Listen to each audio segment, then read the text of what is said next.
9वां अध्याय प्रहलाद जी के द्वारा नरसिंह भगवान की स्तुति।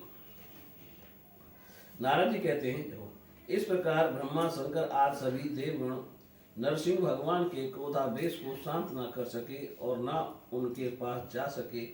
किसी को उसका ओर छोर नहीं दिखता था। देवताओं ने उन्हें शांत करने के लिए स्वयं लक्ष्मी जी को भेजा। उन्होंने जाकर जब नरसिंह भगवान का वह महान अद्भुत रूप देखा, तब भयवश वे भी उनके पास न जा सकी। उन्होंने ऐसा अनूठा रूप ना कभी देखा और ना सुना ही था। तब ब्रह्मा जी ने अपने पास ही खड़े प्रहलाद को तब ब्रह्मा जी ने अपने पास ही खड़े प्रहलाद को यह कहकर भेजा कि बेटा, तुम्हारे पिता पर ही तो भगवान कुपित हुए थे, अब तुम ही उनके पास जाकर उन्हें शांत करो। भगवान के परम प्रेमी प्रहलाद जो आज्ञा कहकर और धीरे से भगवान के पास जाकर हाथ जोड़कर पृथ्वी पर साष्टांग लौट गए। नरसिंह भगवान ने देखा कि नन्हा सा बालक मेरे चरणों के पास पड़ा हुआ है। उनका हृदय दया से भर गया। उन्होंने प्रहलाद को उठाकर उनके सिर पर अपना वह कर कमल रख दिया जो काल सर्प से भयभीत पुरुषों को अभयदान करने वाला है। भगवान के कर कमलों का स्पर्श होते ही उनके बचे खुचे अशुभ संस्कार भी झड़ गए।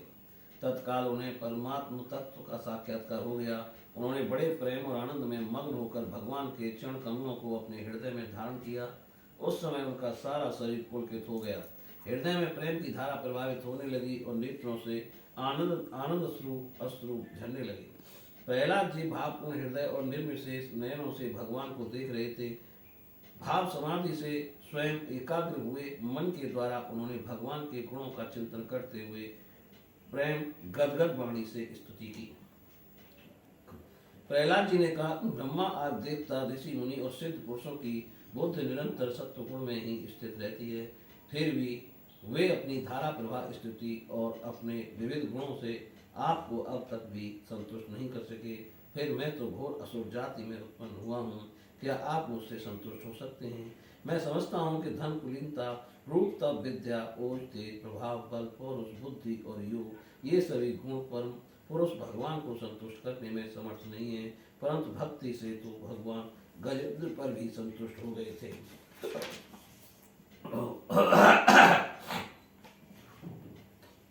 मेरी समझ से इन 12 गुणों से युक्त ब्राह्मण भी यदि भगवान कमल नाभ के चरण कमलों से विमुख हो तो उससे वह चंडाल श्रेष्ठ है, जिसने अपने मन, वचन, कर्म, धन और प्राण भगवान के चरणों में समर्पित कर रखे हैं। क्योंकि वह चंडाल तो अपने कुल तक को पवित्र कर देता है और बड़प्पन का अभिमान रखने वाला वह ब्राह्मण अपने को भी पवित्र नहीं कर सकता। सर्वशक्तिमान प्रभु अपने स्वरूप के साक्षात्कार से ही परिपूर्ण हैं। उन्हें अपने लिए क्षुद्र पुरुषों से पूजा ग्रहण करने की आवश्यकता नहीं है। वे करुणावश ही भोले भक्तों के हित के लिए उनके द्वारा की हुई पूजा स्वीकार कर लेते हैं। जैसे अपने मुख का सौंदर्य दर्पण में दिखने वाले प्रतिबिंब को भी सुंदर बना देता है, वैसे ही भक्त भगवान के प्रति जो सम्मान प्रकट करता है वह उसे ही प्राप्त होता है। इसलिए सर्वथा अयोग्य और अनाधिकारी होने पर भी मैं बिना किसी शंका के अपनी बुद्धि के अनुसार सब प्रकार से भगवान की महिमा का वर्णन कर रहा हूँ। इस महिमा के गान का ही ऐसा प्रभाव है कि अविद्या बस संसार चक्र में पड़ा हुआ जीव तत्काल पवित्र हो जाता है। भगवान आप सत्य गुण के आश्रय हैं।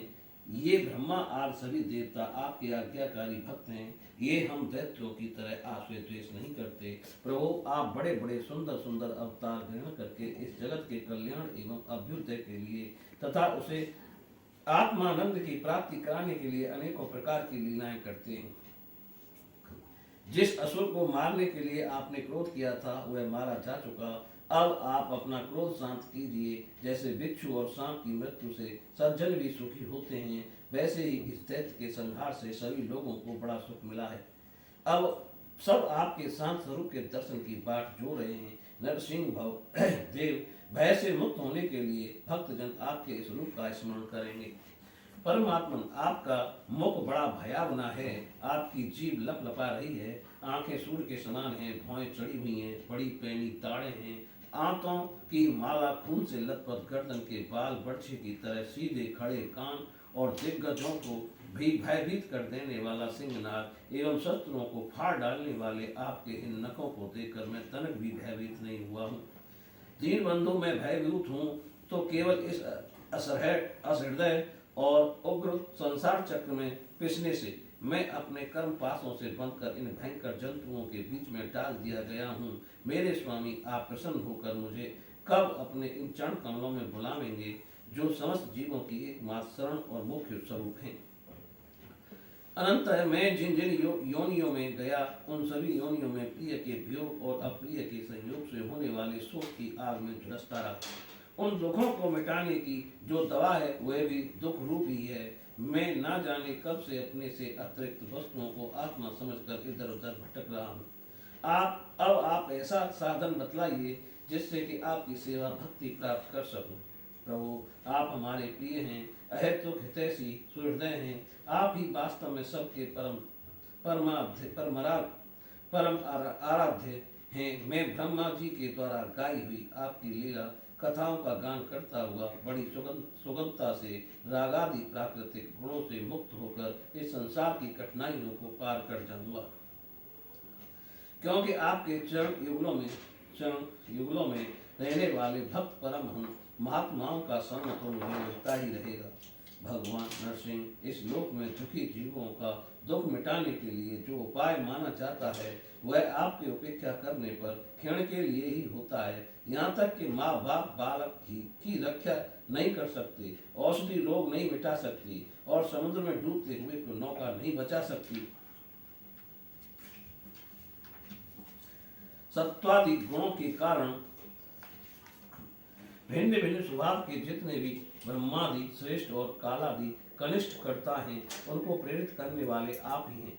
वे आपकी प्रेरणा से जिस आधार में स्थित होकर, जिस निमित्त से, जिन मिट्टी आदि उपकरणों से, जिस समय, जिन साधनों के द्वारा, जिस अदृश्य आदि की सहायता से, जिस प्रयोजन के उद्देश्य से, जिस विधि से वह कुछ उत्पन्न करते हैं या रूपांतरित करते हैं, वे सब और अब वह सब आपका ही स्वरूप है।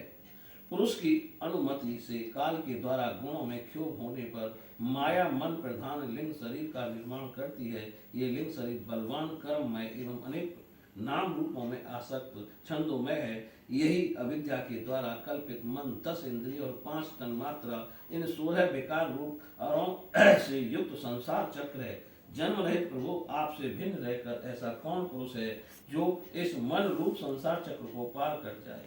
सर्वशक्तिमान प्रभु, माया इस 16 अरों वाले संसार चक्र में डालकर ईख के समान मुझे पेर रही है।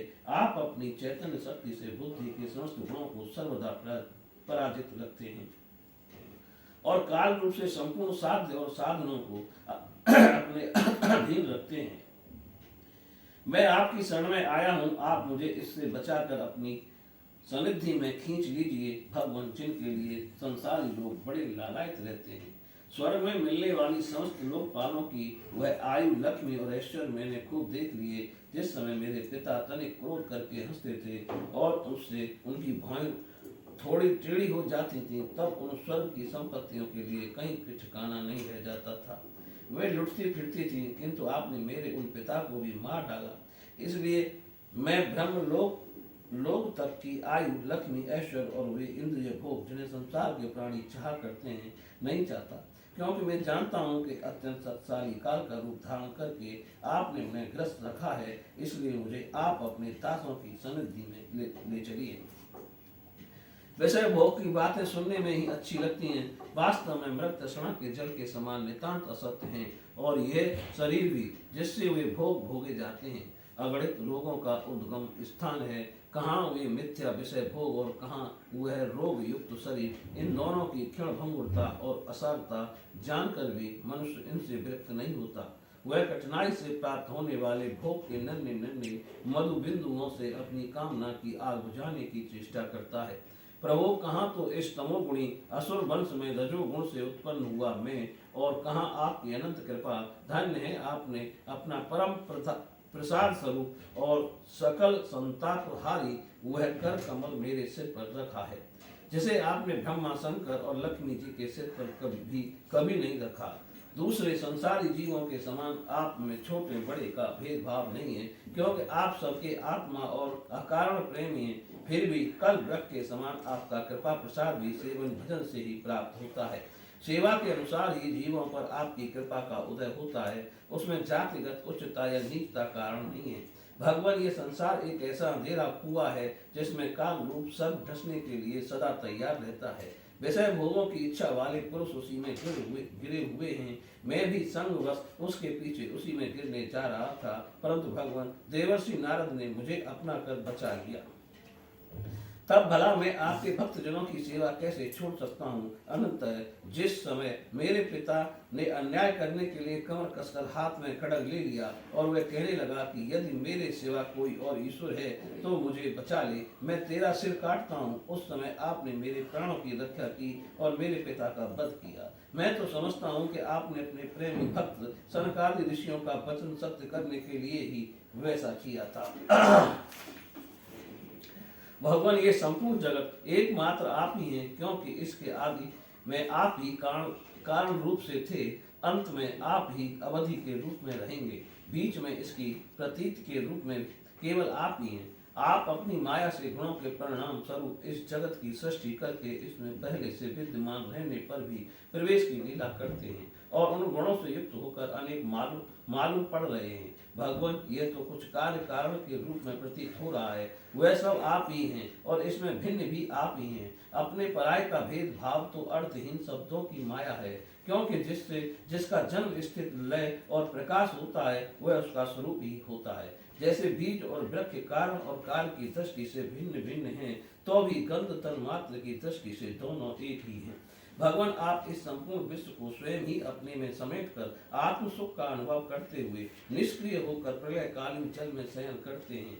उस समय अपने स्वयं सिद्ध योग के द्वारा बाह्य दृष्टि को बंद कर आप अपने स्वरूप के प्रकाश में निद्रा को विलीन कर लेते हैं और तृतीय ब्रह्म पद में स्थित रहते हैं। उस समय आप ना तो तमोगुण से ही युक्त होते हैं और ना तो विषयों को ही स्वीकार करते हैं।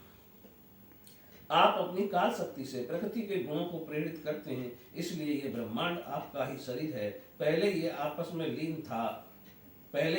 में ही लीन था, जब प्रलयकालीन जल के भीतर से सैया पर शयन करने वाले आपने योग निद्रा की समाधि त्याग दी। तब बट के बीच से विशाल वृक्ष के समान आपकी नाभि से ब्रह्मांड कमल उत्पन्न हुआ। ब्रह्मांड उस पर सूक्ष्मदर्शी ब्रह्मा जी प्रकट हुए। तब उन्हें कमल के सिवा कुछ भी दिखाई न पड़ा। तब अपने में बीज रूप से व्याप्त आपको वे न जान सके और आपको अपने से बाहर समझकर जल के भीतर घुसकर 100 वर्ष तक ढूंढते रहे, परंतु वहां उन्हें कुछ नहीं मिला। यह ठीक ही है, क्योंकि अंकुर को आने पर उसमें व्याप्त बीज को कोई बाहर अलग कैसे देख सकता है। ब्रह्मा को बड़ा आश्चर्य हुआ। वे हार कर कमल पर बैठ गए। बहुत समय बीतने पर तीव्र तपस्या करने से जब उनका हृदय शुद्ध हो गया, तब उन्हें भूत इंद्रिय और अंतःकरण रूप अपने शरीर में ही ओतप्रोत रूप से स्थित आपके सूक्ष्म रूप का साक्षात्कार हुआ। ठीक वैसे ही जैसे पृथ्वी में व्याप्त उसकी अति सूक्ष्म तन मात्रा गंध का होता है। विराट स्वरूप सहस्त्रों मुख, चरण, सिर, हाथ, जंगा, नासिका, मुख, कान, नेत्र, आभूषण और आयुधों से संपन्न था। 14 लोग उसके विभिन्न अंगों के रूप में शोभायमान थे। वह भगवान की एक लीलामयी मूर्ति थी। उसे देखकर ब्रह्मा जी को बड़ा आनंद हुआ। रजोगुण और तमोगुण मधु और कैटव नाम के 2 बड़े बलवान दैत्य थे। जब वे वेदों को चुरा कर ले गए, तब आपने हयग्रीव अवतार ग्रहण किया। उन दोनों को मारकर सत्वगुण रूप श्रुतियां ब्रह्मा को लौटा दी। वह सत्वगुण ही आपका अत्यंत प्रिय शरीर है। महात्मा लोग इस प्रकार वर्णन करते हैं। पुरुषोत्तम, इस प्रकार आप मनुष्य, पक्षी, ऋषि, देवता और मस्त आदि अवतार लेकर लोगों का पालन तथा विश्व के द्रोहियों का संहार करते हैं। इन अवतारों के द्वारा आप प्रत्येक युग में उसके धर्मों की रक्षा करते हैं। कलयुग में आप छिपकर गुप्त रूप से ही रहते हैं, इसलिए आपका एक नाम त्रियुग भी है। वैकुंठनाथ, मेरे मन की बड़ी दुर्दशा है। वह पाप वासनाओं से तो कलुषित है ही, स्वयं भी अत्यंत दुष्ट है। वह प्राही कामनाओं के कारण आत्मभयता है और हर्ष, शोक, भय एवं लोक परलोक, धन, पत्नी, पुत्र आदि की चिंताओं से व्याकुल रहता है। इसे आपकी लीला कथाओं में से तो रस ही नहीं मिलता। इसके मारे में दीन हो रहा हूँ। ऐसे मन से मैं आपके स्वरूप का चिंतन कैसे करूँ। अच्युत है। यह कभी ना अघाने वाली जीभ मुझे स्वादिष्ट रसों की ओर खींचती रहती है। जन्नेन्द्रिय सुंदरी स्त्री की ओर, त्वचा सुकोमल स्पर्श की ओर, पेट भोजन की ओर, कान मधुर संगीत की ओर, नासिका भीनी भीनी सुगंध की ओर, ये चपल नेत्र सौंदर्य की ओर मुझे खींचते रहते हैं। इसके सिवा कर्मेंद्रियां भी अपने अपने विषयों की ओर ले जाने को जोर लगाती ही रहती हैं। मेरी तो यह दशा हो रही है जैसे किसी पुरुष की बहुत सी पत्नियां उसे अपने अपने शयन गृह में ले जाने के लिए चारों ओर से घसीट रही हों। अपना है, ये पराया है, इस प्रकार के भेदभाव से युक्त होकर किसी से मित्रता करता है तो किसी से शत्रुता। आप इस मूढ़ जीव जाति की यह दुर्दशा देखकर करुणा से द्रवित हो जाइए। इस भाव नदी से सर्वदा पार रहने वाले भगवान इन प्राणियों को भी अब पार लगा दीजिए। जगत गुरु, आप इस सृष्टि की उत्पत्ति, स्थिति तथा पालन करने वाले हैं। ऐसी अवस्था में इन जीवों को इस भव नदी के पार उतार देने में आपको क्या प्रयास है? दीन जनों के परम हितैषी प्रभु, भूले भटके मूढ़ ही महान पुरुषों के विशेष अनुग्रह पात्र होते हैं। हमें उसकी कोई आवश्यकता नहीं है, क्योंकि हम आपके प्रिय जनों की सेवा में लगे रहते हैं। इसलिए पार जाने की हमें कभी इच्छा ही नहीं होती। परमात्मा, इस भव वैतरणी से पार उतरना दूसरे लोगों के लिए अवश्य ही कठिन है, परंतु मुझे तो इससे तनिक भी भय नहीं है, क्योंकि मेरा चित्त इस वैतरणी में नहीं, आपकी उन लीलाओं के गान में मग्न रहता है, जो स्वर्गीय अमृत को भी तिरस्कृत करने वाली परमात्मा स्वरूप हैं। मैं उन मूढ़ प्राणियों के लिए शोक कर रहा हूँ, जो आपके गुणगान से विमुख रहकर इंद्रियों के विषयों का माया में झूठा सुख प्राप्त करने के लिए अपने सिर पर सारे संसार का भार ढोते रहते हैं। मेरे स्वामी, बड़े बड़े ऋषि मुनि तो प्राय अपनी मुक्ति के लिए निर्जन वन में जाकर मौन व्रत धारण कर लेते हैं। वे दूसरों की भलाई के लिए कोई विशेष प्रयत्न नहीं करते, परंतु मेरी दशा तो दूसरी ही हो रही है। मैं इन भूले हुए असहाय गरीबों को छोड़कर अकेला मुक्त होना नहीं चाहता, और इन भटकते हुए प्राणियों के लिए आपके सिवाय और कोई सहारा भी नहीं दिखाई पड़ता। घर में फंसे हुए लोगों को जो मैथुन आदि का सुख मिलता है, वह अत्यंत तुच्छ एवं दुख रूप ही है। जैसे कोई दोनों हाथों से खुजला रहा हो, तो उस खुजली में पहले उसे कुछ थोड़ा सा सुख मालूम पड़ता है, परंतु पीछे से दुख ही दुख होता है। किंतु ये भूले हुए अज्ञानी मनुष्य बहुत दुख होने पर भी इन विषयों से अगाते नहीं। इसके विपरीत धीर पुरुष जैसे खुजलाहट को सह लेते हैं, वैसे ही कामादि वेगों को भी सह लेते हैं। सहने से ही उनका नाश होता है। पुरुषोत्तम, मोक्ष के 10 साधन प्रसिद्ध हैं: मौन, ब्रह्मचर्य, शास्त्र श्रवण, तपस्या, स्वाध्याय, स्वधर्म पालन, युक्तियों से शास्त्रों की व्याख्या, एकांत सेवन, जप और समाधि। परंतु जिनकी इंद्रियां बस में नहीं है, उनके लिए ये सब जीविका के साधन व्यापार मात्र रह जाते हैं। और दम्भियों के लिए तो जब तक उनकी पोल खुलती नहीं, तभी तक वे जीवन निर्वाह के साधन रहते हैं, और भंडाफोड़ हो जाने पर वे भी नहीं। वेदों ने बीज और अंकुर के समान आपके 2 रूप बताए हैं, कार्य और कारण। वास्तव में आप प्राकृतिक रूप से रहित हैं, परंतु इन कार्य और कारण रूपों को छोड़कर आपके ज्ञान का कोई साधन भी नहीं है। काष्ठ मंथन के द्वारा जिस प्रकार अग्नि प्रकट की जाती है, उसी प्रकार योगी जन भक्ति योग की साधना से आपको कार्य और कारण दोनों में ही ढूंढ निकालते हैं, क्योंकि वास्तव में ये दोनों आपसे पृथक नहीं है, आपके स्वरूप ही हैं। अनंत प्रभु, आयु, अग्नि, पृथ्वी, आकाश, जल, पंच तन मात्राएं, प्राण, इंद्रिय, मन, चित्त, अहंकार, संपूर्ण जगत एवं सगुण और निर्गुण सब कुछ केवल आप ही हैं। और तो क्या, मन और वाणी के द्वारा जो कुछ निरूपण किया गया है, वह सब आपके पृथक नहीं। समग्र कीर्ति के आश्रय भगवान, ये सत्वादि गुण और इन गुणों के परिणाम भैत्वादि देवता, मनुष्य एवं मन आदि कोई भी आपका स्वरूप जानने में समर्थ नहीं है, क्योंकि ये सब आदि अंत वाले हैं और आप अनादि एवं अनंत हैं। ऐसा विचार करके ज्ञानी जन शब्दों की माया से उपरत हो जाते हैं। परम पूज्य, आपके सेवा के 6 अंग हैं: नमस्कार, स्तुति, समस्त कर्मों का समर्पण, सेवा, पूजा, चरण कमलों का चिंतन और लीला कथा का श्रवण। इस षष्टांग सेवा के बिना आपके चरण कमलों की भक्ति कैसे प्राप्त हो सकती है, और भक्ति के बिना आपकी प्राप्ति कैसे होगी? प्रभु, आप तो अपने परम प्रिय भक्तजनों के परमहंसों के ही सर्वस्व हैं। नारद जी कहते हैं, इस प्रकार भक्त प्रहलाद ने बड़े प्रेम से प्रकृति और प्राकृतिक गुणों से रहित भगवान के स्वरूप भूत गुणों का वर्णन किया। इसके बाद वे भगवान के चरणों में सिर झुकाकर चुप हो गए। नरसिंह भगवान का क्रोध शांत हो गया और वे बड़े प्रेम तथा प्रसन्नता से बोले, श्री नरसिंह भगवान ने कहा, परम कल्याण स्वरूप प्रहलाद, तुम्हारा कल्याण हो। दैत्य श्रेष्ठ, मैं तुम पर अत्यंत प्रसन्न हूँ। तुम्हारी जो अभिलाषा हो मुझसे मांग लो, मैं जीवों की इच्छाओं को पूर्ण करने वाला हूँ। आयुष्मान, जो मुझे प्रसन्न नहीं कर लेता उसे मेरा दर्शन मिलना बहुत ही कठिन है, परंतु जब मेरे दर्शन हो जाते हैं तब फिर प्राणी की हृदय में किसी प्रकार की जलन नहीं रह जाती। मैं समस्त मनोरथों को पूर्ण करने वाला हूँ, इसलिए सभी कल्याणकामी परम भाग्यवान साधु जन जितेंद्रिय होकर अपनी समस्त वृत्तियों से मुझे प्रसन्न करने का ही यत्न करते हैं। असुर कुलभूषण प्रहलाद जी भगवान के अनन्य प्रेमी थे, इसलिए बड़े बड़े लोगों को प्रलोभन में डालने वाले वरों के द्वारा प्रलोभित किए जाने पर भी उन्होंने उनकी इच्छा नहीं की। बोलिए श्री कृष्ण भगवान की जय। 7वां स्कंद 10वां अध्याय प्रहलाद जी के राज्याभिषेक और त्रिपुर दहन की कथा। नारद जी कहते हैं, प्रहलाद जी ने बालक होने पर भी यही समझा कि वरदान मांगना प्रेम भक्ति का विघ्न है, इसलिए कुछ मुस्कुराते हुए वे भगवान से बोले। प्रहलाद जी ने कहा, प्रभु, मैं जन्म से ही विषय भोगों में आसक्त हूँ, अब मुझे न वरों के द्वारा आप लुभाइए नहीं। मैं इन भोगों के संग से डरकर उनके द्वारा होने वाली तीव्र वेदना का अनुभव कर उनसे छूटने की अभिलाषा से ही आपकी शरण में आया हूँ। भगवान, मुझ में भक्त के लक्षण हैं या नहीं, यह जानने के लिए आपने अपने भक्त को वरदान मांगने की ओर प्रेरित किया है। यह विषय भोग हृदय की गांठ को और भी मजबूत करने वाले तथा बार बार जन्म मृत्यु के चक्कर में डालने वाले हैं। जगत गुरु, परीक्षा के सिवा ऐसा कहने का और कोई कारण नहीं दिखता, क्योंकि आप परम दयालु हैं। अपने भक्त को भोगों में फंसाने वाला वर कैसे दे सकते हैं? आपसे जो सेवक अपनी कामनाएं पूर्ण करना चाहता है वह सेवक नहीं, वह तो लेन देन करने वाला निराबनिया है। जो स्वामी से अपनी कामनाओं की पूर्ति चाहता है वह सेवक नहीं, और जो सेवक से सेवा कराने के लिए उसका स्वामी बनने के लिए उसकी कामनाएं पूर्ण करता है वह स्वामी नहीं। मैं आपका निष्काम सेवक हूँ और आप मेरे निरपक्ष स्वामी हैं।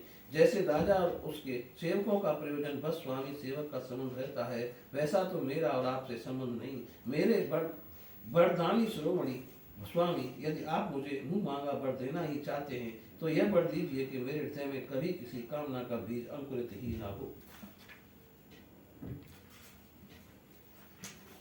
हृदय में किसी भी कामना के उदय होते ही इंद्रिय, मन, प्राण, देह, धर्म, धैर्य, बुद्धि, लज्जा, श्री तेज, स्मृति और सत्य, ये सब के सब नष्ट हो जाते हैं।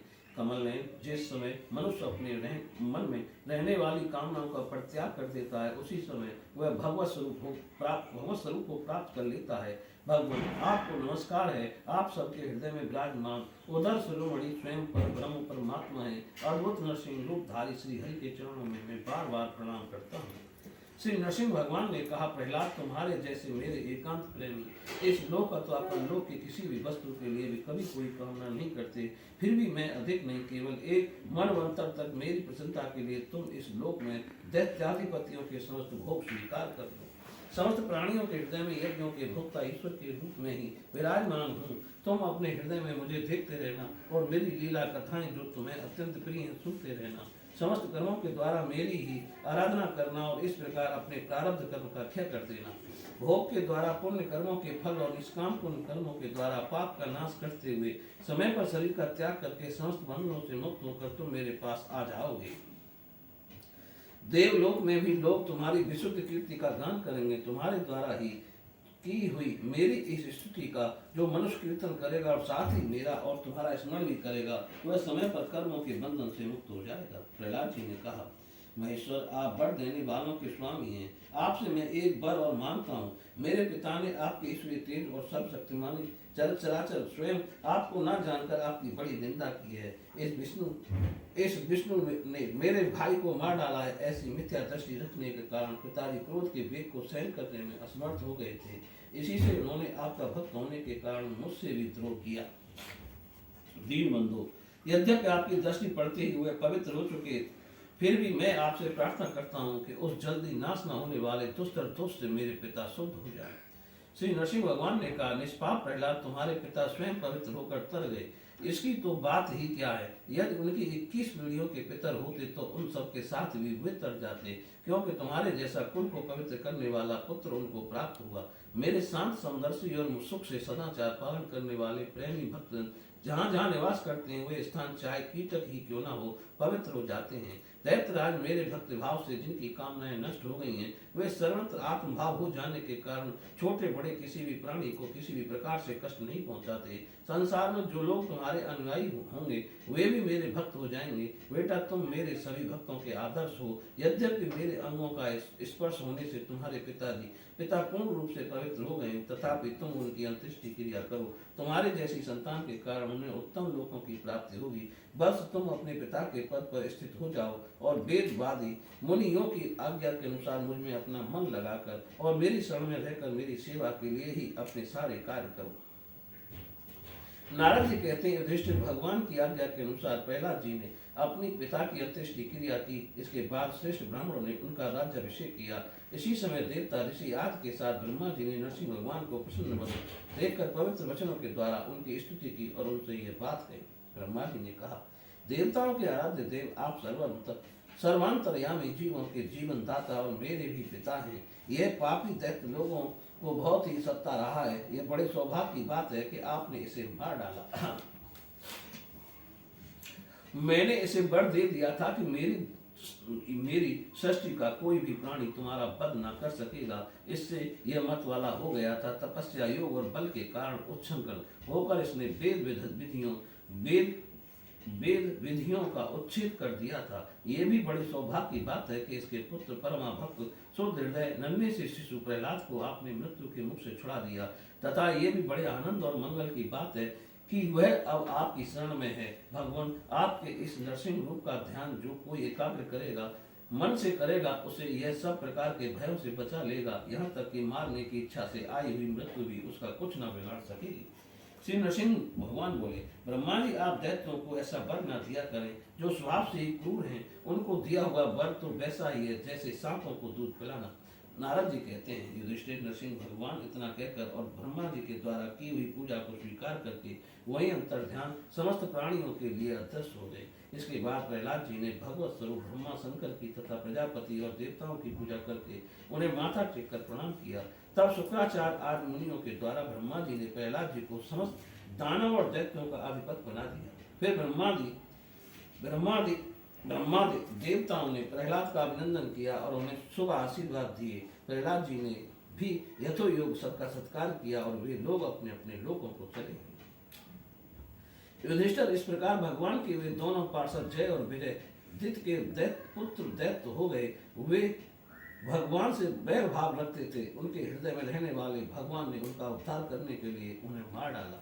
ऋषियों के शाप के कारण उनकी मुक्ति नहीं हुई थी। फिर से कुंभकर्ण और रावण के रूप में राक्षस हुए। उस समय भगवान श्री राम के पराक्रम से उनका अंत हुआ। युद्ध में भगवान राम के बाणों से उनका कलेजा फट गया। वहीं पड़े पड़े पूर्व जन्म की भांति भगवान का स्मरण करते करते उन्होंने अपने शरीर छोड़े।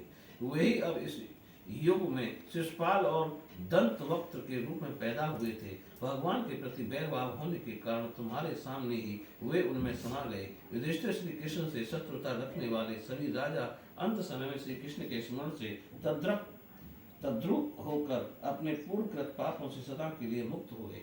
जैसे भृंगी के द्वारा पकड़ा हुआ कीड़ा भय से ही उसका स्वरूप प्राप्त कर लेता है, जिस प्रकार भगवान के प्यारे भक्त अपनी भेदभाव रहित अनन्य भक्ति के द्वारा भगवत स्वरूप को प्राप्त कर लेते हैं, वैसे ही शिशुपाल आदि नरपति भी भगवान के बैर भाव जनित अनन्य चिंतन से भगवान के सारूप्य को प्राप्त हो गए।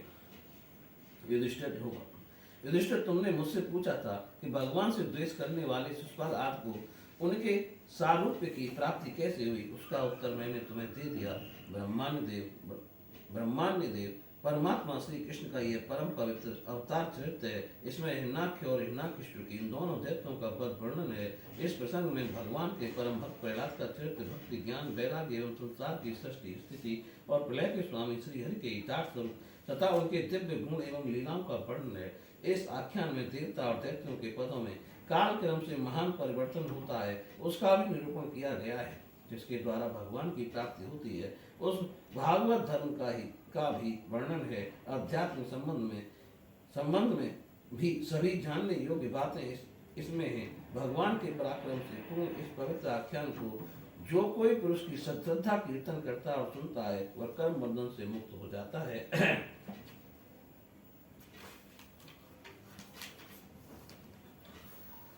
जो मनुष्य परम पुरुष परमात्मा की यह श्री नरसिंह लीला सेनापतियों सहित हिरण्यकश्यप का वध और संत शिरोमणि प्रहलाद जी का पावन प्रभाव एकाग्र मन से पढ़ता और सुनता है, वह भगवान के अभय पद को वैकुंठ को प्राप्त होता है। युधिष्ठिर, इस मनुष्य लोक में तुम लोगों के भाग्य अत्यंत प्रशंसनीय है, क्योंकि तुम्हारे घर में साक्षात पर ब्रह्म परमात्मा मनुष्य रूप धारण करके गुप्त रूप से निवास करते हैं। इसी से सारे संसार को पवित्र कर देने वाले ऋषि मुनि बार बार उनका दर्शन करने के लिए चारों ओर से तुम्हारे पास आया करते हैं। बड़े बड़े महापुरुष निरंतर जिनको ढूंढते रहते हैं, जो माया के लेस से रहित परम शांत परमानंद अनुभव स्वरूप परम ब्रह्म परमात्मा है, वे ही तुम्हारे प्रिय हितैषी ममेरे भाई पूज्य आज्ञाकारी गुरु और स्वयं आत्मा श्री कृष्ण हैं। शंकर ब्रह्मा आज भी अपनी सारी बुद्धि लगाकर ये हैं, इस रूप में उनका वर्णन नहीं कर सके, फिर हम तो कर ही कैसे सकते हैं। हम तो मौन भक्ति और संयम के द्वारा ही उनकी पूजा करते हैं। कृपया हमारी ये पूजा स्वीकार करके भक्त वत्सल भगवान हम पर प्रसन्न हों। युधिष्ठिर, यही एक मात्र आराध्य देव है जो प्राचीन काल में बहुत बड़े मायावी मायासुर ने जब रुद्र देव की कमनीय कीर्ति में कलंक लगाना चाहा था, तब इन्हीं भगवान श्री कृष्ण ने फिर से उसकी यश की रक्षा पर विस्तार किया था। राजा युधिष्ठिर ने पूछा, नारद जी, मैं दानव किस काल में जगदीश्वर रुद्रदेव का यश नष्ट करना चाहता था और भगवान श्री कृष्ण ने किस प्रकार उनके यश की रक्षा की, आप कृपा करके बतलाइए। नारद जी ने कहा, एक बार इन्हीं भगवान श्री कृष्ण से शक्ति प्राप्त करके देवताओं ने युद्ध में असुरों को जीत लिया था। उस समय सबके सब असुर मायावियों के परम गुरु मैं दानव की शरण में गए। शक्तिशाली मायासुर ने सोने चांदी और लोहे के 3 विमान बना दिए। वे विमान क्या थे? 3 पुर थे, पुरी ही थे। वे इतने विलक्षण थे कि उनका आना जाना जान नहीं पड़ता था। उनमें अपरिमित सामग्रियां भरी हुई थीं। युधिष्ठिर दैत्य सेनापतियों के मन में तीनों लोक और लोकपतियों के प्रति बैरभाव तो था ही, अब उसकी याद करके उन तीनों विमानों के द्वारा वे उसमें छिपे रहकर सबका नाश करने लगे। सब लोकपालों के साथ सारी प्रजा भगवान शंकर की शरण में गई और उनसे प्रार्थना की प्रभु, त्रिपुर में रहने वाले असुर हमारा नाश कर रहे हैं। हम आपके हैं, अतः देवादिदेव आप हमारी रक्षा कीजिए। उनकी प्रार्थना सुनकर भगवान शंकर ने कृपापूर्ण शब्दों में कहा, डरो मत। फिर उन्होंने अपने धनुष पर बाण चढ़ाकर तीनों पुरों पर छोड़ दिया। उनके उस बाण से सूर्य मंडल से निकलने वाली किरणों के समान अन्य बहुत से बाण निकले। उनमें से मानो आग की लपटें निकल रही थी। उनके कारण उन पुरों का दिखना बंद हो गया। उनके स्पर्श से सभी विमानवासी निष्प्राण होकर गिर पड़े। महामायावी मैं बहुत से उपाय जानना था। वह उन दैत्यों को उठा लाया और अपने बनाए हुए अमृत के कुएं में डाल दिया। उस सिद्ध अमृत रस का स्पर्श होते ही असुरों का शरीर अत्यंत तेजस्वी और वज्र के समान सुदृढ़ हो गया। वे बादलों को विदीर्ण करने वाली बिजली की आग की तरह उठ खड़े हुए। इन्हीं भगवान श्री कृष्ण ने जब देखा कि महादेव जी तो अपना संकल्प पूरा न होने के कारण उदास हो गए, तब उन असुरों पर विजय प्राप्त करने के लिए इन्होंने एक युक्ति की। यही भगवान विष्णु उस समय गौ बन गए और ब्रह्मा जी बछड़ा बने। दोनों ही मध्याह्न के समय उन तीनों पुरों में गए, उस सिद्ध रस के कुएं का सारा अमृत पी गए। यद्यपि उसके रक्षक दैत्य इन दोनों को देख रहे थे, फिर भी भगवान की माया से इतने मोहित हो गए कि उन्हें रोक ना सके। जब उपाय जानने वालों ने श्रेष्ठ मायासुर को यह बात मालूम हुई, तब भगवान की इस लीला का स्मरण करके उसे कोई शोक ना हुआ। शोक करने वाले अमृत रक्षकों से उसने कहा, भाई देवता, असुर, मनुष्य अथवा और कोई भी प्राणी अपने पराय तत्व दोनों के लिए जो प्रारब्ध विधान है उसे मिटा नहीं सकता। जो होना था हो गया, शोक करके क्या करना। इसके बाद भगवान श्री कृष्ण ने अपनी शक्तियों के द्वारा भगवान शंकर के युद्ध की सामग्री तैयार की। उन्होंने धर्म से रथ, ज्ञान से सारथी, वैराग्य से ध्वजा, ऐश्वर्य से घोड़े, तपस्या से धनुष, विद्या से कवच, क्रिया से बाण, अपनी अन्यान्य शक्तियों से अन्यान्य वस्तुओं का निर्माण किया। इन सामग्रियों से सब धजकर भगवान शंकर रथ पर सवार हुए एवं धनुष बाण धारण किया। भगवान शंकर ने अभिजित मुहूर्त में धनुष पर बाण चढ़ाया और उन तीनों दुर्भेद विमानों को भस्म कर दिया। युधिष्ठिर उसी समय स्वर्ग में धुंधलियां बजने लगी, सैकड़ों विमानों की भीड़ लग गई। देवता, ऋषि, पितर और सिद्धेश्वर आनंद से जय जयकार करते हुए पुष्पों की वर्षा करने लगे। अप्सराएं नाचने और गाने लगी। युधिष्ठिर इस प्रकार उन तीनों पुरों को जलाकर भगवान शंकर ने पुरारी की पदवी प्राप्त की और ब्रह्मादि की स्तुति सुनते हुए अपने धाम को चले गए। आत्मस्वरूप जगत गुरु भगवान श्री कृष्ण इस प्रकार अपनी जो मनुष्यों की सी लीलाएं करते हैं, ऋषि लोग उन्हीं अनेकों लोक पावन लीलाओं का गान किया करते हैं। बताओ अब मैं तुम्हें और क्या सुनाऊं। बोलिए श्री कृष्ण भगवान की जय। श्री सुखदेव जी कहते हैं, भगवान में प्रहलाद जी के साधु समाज में सम्मानित पवित्र चरित्र सुनकर संत शिरोमणि युधिष्ठिर को बड़ा आनंद हुआ। उन्होंने नारद जी से और भी पूछा। युधिष्ठिर जी ने कहा, भगवान अब मैं वर्ण और आश्रमों के सदाचार के साथ मनुष्यों के सनातन धर्म का श्रवण करना चाहता हूँ, क्योंकि धर्म से ही मनुष्य को ज्ञान, भगवत प्रेम और साक्षात परम पुरुष भगवान की प्राप्ति होती है। आप स्वयं प्रजापति ब्रह्मा जी के पुत्र हैं और नारद जी आपकी तपस्या, योग एवं समाधि के कारण वे अपने दूसरे पुत्रों की अपेक्षा आपका अधिक सम्मान भी करते हैं। आपके समान नारायण परायण, दयालु, सदाचारी और शांत ब्राह्मण धर्म के गुप्त से गुप्त रहस्य को जैसा यथार्थ रूप से जानते हैं, दूसरे लोग वैसा नहीं जानते। नारद जी ने कहा, युधिष्ठिर, अजन्मा भगवान ही समस्त धर्मों के मूल कारण हैं। वही प्रभु चराचर जगत के कल्याण के लिए धर्म और दक्ष पुत्री मूर्ति के द्वारा अपने अंश से अवतीर्ण होकर बद्र का आश्रम में तपस्या कर रहे हैं। उन नारायण भगवान को नमस्कार करके उन्हीं के मुख से सुने हुए सनातन धर्म का मैं वर्णन करता हूँ। युधिष्ठिर, सर्व वेद स्वरूप भगवान श्री हरि, उनका तत्व जानने वाले महर्षियों की स्मृति और जिससे आत्मग्लानि न हो, आत्म प्रसाद की उपलब्धि हो, वह कर्म धर्म के मूल हैं। युधिष्ठिर, धर्म के ये 30 लक्षण शास्त्रों में कहे गए हैं। सत्य, दया, तपस्या, शौच, तितिक्षा, उचित अनुचित का विचार, मन का संयम, इंद्रियों का संयम, अहिंसा, धर्मचर्य, त्याग, स्वाध्याय, सरलता, संतोष, समदर्शी, महात्माओं की सेवा, धीरे धीरे सांसारिक भोगों की चेष्टा से निवृत्ति। मनुष्य के अभिमान पूर्ण प्रयत्नों का फल उल्टा ही होता है, ऐसा विचार, मौन, आत्मचिंतन, प्राणियों को अन्न आदि का यथा योग्य विभाजन, उनमें और विशेष करके मनुष्यों में अपने आत्मा तथा इष्ट देव का भाव, संतों के परम आश्रय भगवान श्री कृष्ण के नाम, गुण, लीला आदि का श्रवण, कीर्तन, स्मरण, उनकी सेवा, पूजा और नमस्कार, उनके प्रति दास्य, सख्य और आत्मसमर्पण, ये 30 प्रकार का आचरण सभी मनुष्यों का परम धर्म है। इसके पालन से सर्वात्मा भगवान प्रसन्न होते हैं। धर्मराज, जिनके वंश में अखंड रूप से संस्कार होते आए हैं और जिन्हें ब्रह्मा जी ने संस्कार के योग्य स्वीकार किया है, उन्हें द्विज कहते हैं। जन्म और कर्म से शुद्ध द्विजों के लिए यज्ञ, अध्ययन, दान और ब्रह्मचर्य आदि आश्रमों के विशेष कर्मों का विधान है। अध्ययन, अध्यापन, दान लेना, दान देना और यज्ञ करना, यज्ञ कराना, ये 6 कर्म ब्राह्मण के हैं। अध्ययन, अध्यापन, दान लेना, दान देना और यज्ञ करना, यज्ञ कराना, ये 6 कर्म ब्राह्मण के हैं। क्षत्रिय को दान नहीं लेना चाहिए। क्षत्रिय को दान नहीं लेना चाहिए। प्रजा की रक्षा करने वाले क्षत्रिय का जीवन निर्वाह ब्राह्मण के सेवा और सबसे यथा योग्य कर तथा दंड, जुर्माना आदि के द्वारा होता है। प्रजा की रक्षा करने वाले क्षत्रिय का जीवन निर्वाह ब्राह्मण के सिवा केवल ब्राह्मण छोड़ के और सबसे यथा योग्य कर तथा दंड, जुर्माना आदि के द्वारा होता है।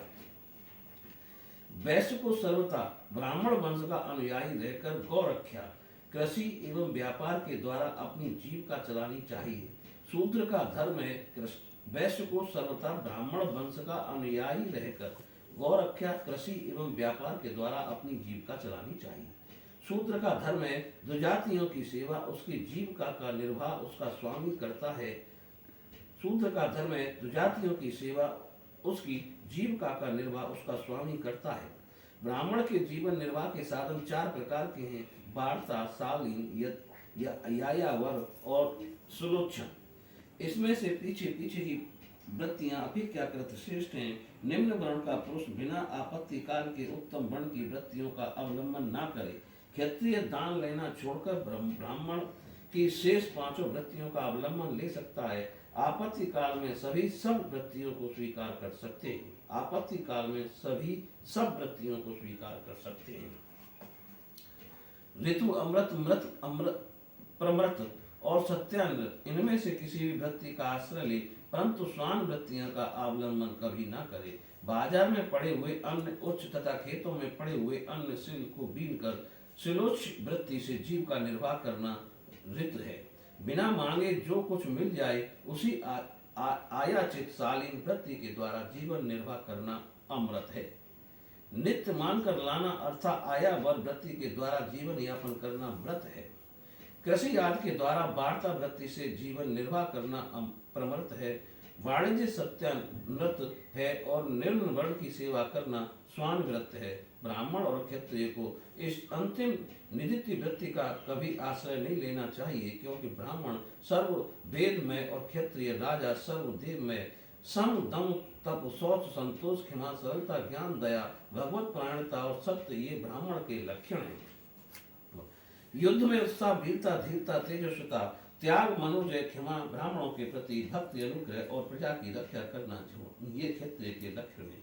देवता गुरु और भगवान के प्रति भक्ति धर्म अर्थ धर्म और काम इन तीनों पुरुषार्थों की रक्षा करना आस्तिकता उद्योगशीलता और व्यवहारिकता निपुणता ये वैश्य के लक्षण हैं। उच्च वर्णों के सामने विनम्र रहना पवित्रता स्वामी की निष्कपटक सेवा वैदिक मंत्रों से रहित यज्ञ चोरी न करना सत्य तथा गौ ब्राह्मणों की रक्षा करना ये शुद्ध के लक्षण है। पति की सेवा करना उसके अनुकूल रहना पति के संबंधियों को प्रसन्न रखना और सर्वथा पति के नियमों की रक्षा करना ये पति को ईश्वर मानने वाली पतिव्रता स्त्रियों के धर्म हैं। साध्वी स्त्री को चाहिए कि झगड़े बुहारने लीपने आज चौक पूरने आज से घर को मनोहर वस्त्राभूषणों से अपने शरीर को अलंकृत रखे, सामग्रियों को साफ सुथरी रखे, अपने पतिदेव की छोटी बड़ी इच्छाओं को समय के अनुसार पूर्ण करे, विनय इंद्रिय संयम सत्य एवं प्रिय वचनों से प्रेम पूर्वक पतिदेव की सेवा करे।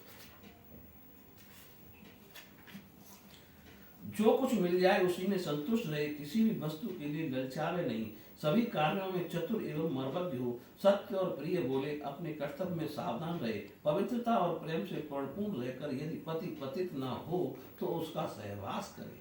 जो लक्ष्मी जी के समान पतिपरायणता होकर अपने पति की उसे साक्षात भगवान का स्वरूप समझकर सेवा करती है, उसके पतिदेव वैकुंठ लोक में भगवत स्वरूप को प्राप्त होते हैं और वह लक्ष्मी जी के समान उनके साथ आनंदित होती है। युधिष्ठिर जो चोरी तथा अन्याय पाप कर्म नहीं करते, उन अनंतज तथा चंडाल आदि अंत्यवासी वर्ण संकर जातियों की वृत्तियां वे ही हैं जो कुल परंपरा से उनके यहाँ चली आई हैं। वेददर्शी ऋषि मुनियों ने युग युग में प्राय मनुष्यों के स्वभाव के अनुसार धर्म की व्यवस्था की है। वही धर्म उनके लिए इस लोक और परलोक में कल्याणकारी है। जो स्वाभाविक वृत्ति का आश्रय लेकर अपने स्वधर्म का पालन करता है, वह धीरे धीरे उन स्वाभाविक कर्मों से भी ऊपर उठ जाता है और गुणातीत हो जाता है। महाराज, जिस प्रकार बार बार बोने से खेत स्वयं ही शक्तिहीन हो जाता है और उसमें अंकुर उगना बंद हो जाता है, यहाँ तक कि उसमें बोया हुआ बीज भी नष्ट हो जाता है, उसी प्रकार ये चित्त जो वासनाओं का खजाना है, विषयों का अत्यंत सेवन करने से स्वयं ही उग जाता है, परंतु स्वल्प भोगों से ऐसा नहीं होता। जैसे एक एक बूंद घी डालने से आग नहीं बुझती, परंतु एक ही साथ अधिक घी पड़ जाए तो वह बुझ जाती है।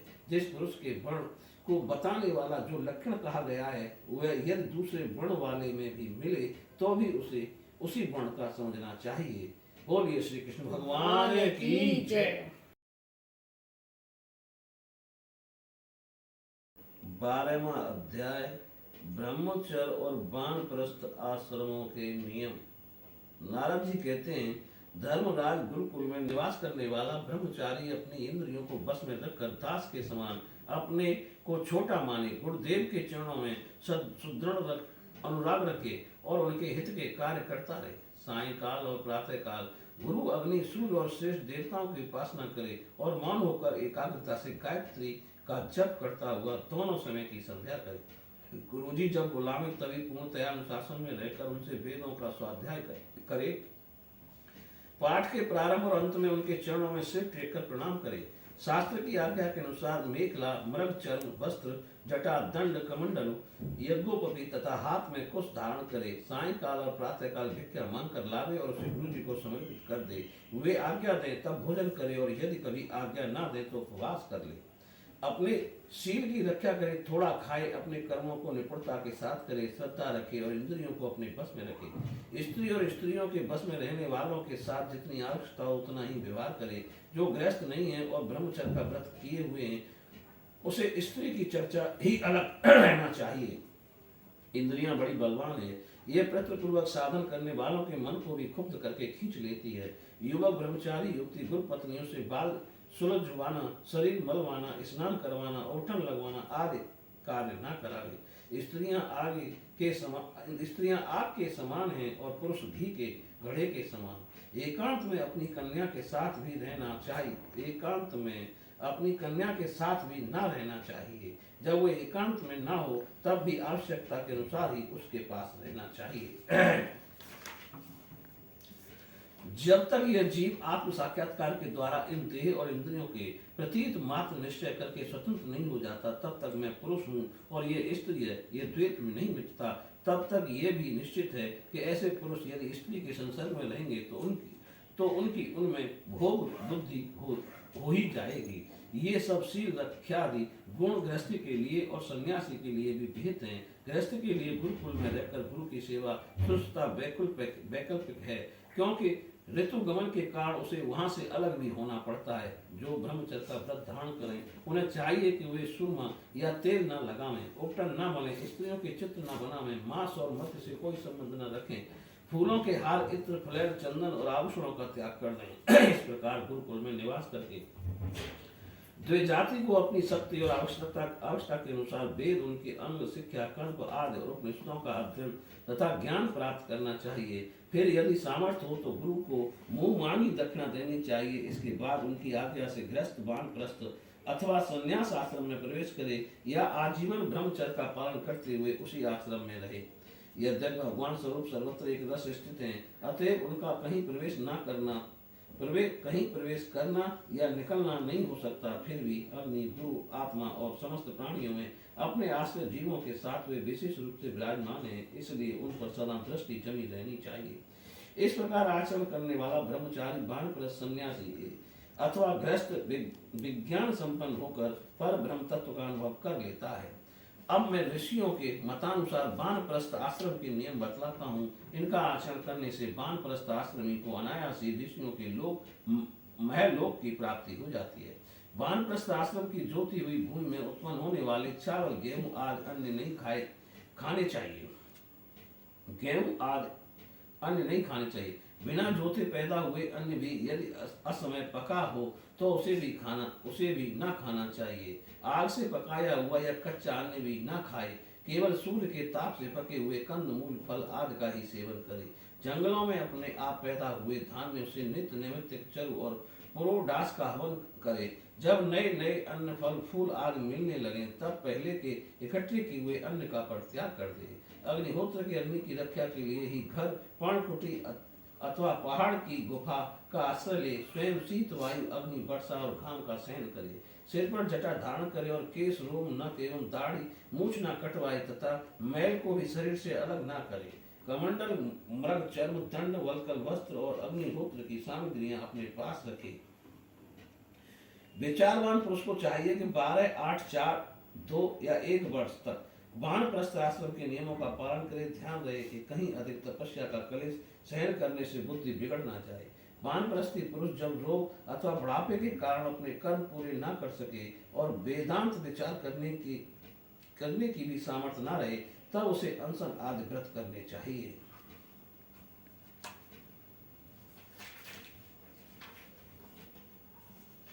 अनशन के पूर्व ही वह अपने आह्वानीय आग अग्नियों को अपनी आत्मा में लीन कर ले। मैंपन और मेरेपन का त्याग करके शरीर को उसके कारणभूत तत्वों में यथा योग भली भांति लीन करे। जितेंद्रिय पुरुष अपने शरीर के छिद्र काशों को आकाश में, प्राणों को वायु में, गर्मी को अग्नि में, रक्त, कफ, पीव आदि जलीय तत्वों को जल में और हड्डी आदि ठोस वस्तुओं को पृथ्वी में लीन करे। इसी प्रकार वाणी और उसके कर्म, भाषण को उसके अधिष्ठा देवता अग्नि में, हाथ और उसके द्वारा होने वाले कला कौशल को इंद्र में, चरण और उसकी गति को काल स्वरूप विष्णु में, रति और उपास्थ्य को प्रजापति में एवं पाई और मलोत्सर्ग को उसके आश्रय के अनुसार मृत्यु में लीन कर दे।